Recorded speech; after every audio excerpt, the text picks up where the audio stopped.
imagine, unfortunately, with the way the market is, fraud is going to be on the rise again. Oh my gosh. You know, it's the holidays. Talking about that, so I get made fun of a lot. I don't. So do I. So it's okay. I don't. Mainly by him. Mainly by him. Mainly by you too. I don't know if that's true. So I don't have my paychecks direct deposit. I do make fun of that. I don't have anything that's auto pay. I don't have one of the what's the card that you can just get money out of the debit card. A debit card. Really? I don't just asked that question. You are old school. I have. He doesn't call them ATMs. He calls them automated teller machines. Do you have a beeper? I have to know. Do you have a beeper? I still use my beeper. What? Yeah. No. So I had identity theft. Yeah. 2 or 3 times. I used to travel, and I came home one after a week-long trip, and I'd actually taken the shuttle to the airport, right, and back. And I always entered my house through the garage. I came home, got out of the shuttle, went up to the garage, hit the access code. I didn't know that, and walked through the garage. Didn't notice that my car was gone. And went into the house, and I started putting my stuff away, and I was going, my TV is gone.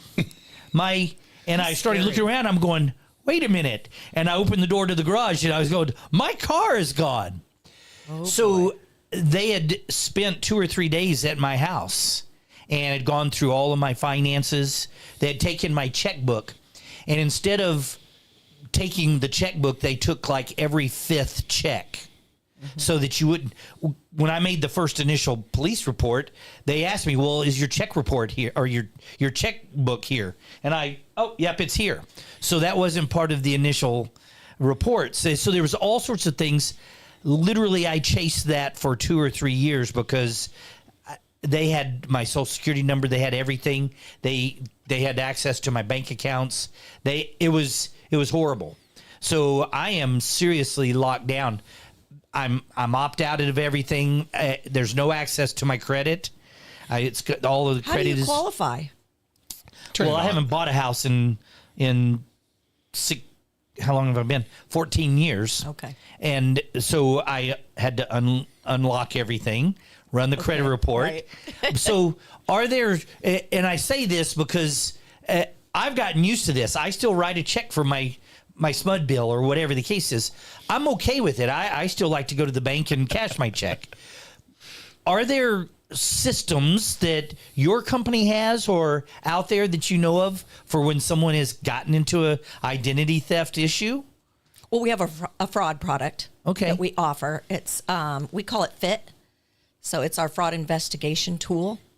And it's very interactive. It has scores and whatnot, clearing tools where you can clear everybody that's associated with the file, the appraiser, the title rep, all that, just to keep a good feel for that file and for that and so if someone runs their credit report and all of a sudden they're going, that's not me, right. They can use this tool? Well, they can use the tools and dispute it within the credit report, right? And everything's interactive. You can go right into that trade line on our system and dispute it. But the fraud product is more as a whole, looking at the package and the transparency of all the people involved in that transaction. But yeah, you could dispute, but there's not really anything that I can think of that would, other than freezing your credit, right? That's what I was going to ask you. Get that, just freeze.